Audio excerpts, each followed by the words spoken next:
Hello friends, তোমরা সবাই কেমন আছো? আশা করি ভালো আছো।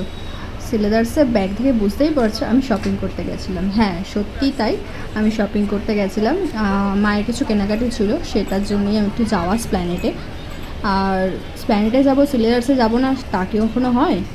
আর স্প্ল্যানেটে গিয়ে তোমরা এই দোকানটাতে কারা কারা খেয়েছো, আর এই দোকানের যে সবথেকে ফেমাস মেনুটা কারা কারা ট্রাই করেছো আমাকে প্লিজ কমেন্টস বক্সে জানিও। আমার তো খুব ভালো লাগে এই দোকানে অ্যাম্বিয়েন্সটাও খুব সুন্দর। এই দোকানে আমি যখনই স্প্ল্যানেডে আসি শপিং করতে এই দোকানেই আর মেনুটা কি বলো তো বন্ধুরা, তোমরা দেখেই নাও, দেখে বুঝতে পারছো তো? মেনুটা হলো হায়দ্রাবাদি বিরিয়ানি। সত্যি অসাম খেতে। আমি যখনই শপিং করতে আসি এই মেনুটা আমি ট্রাই করবোই এই দোকানে, তাই আমার খুব ভালোও লাগে, তোমাদের সাথে শেয়ারও করলাম। আর টাটা, বাই বাই।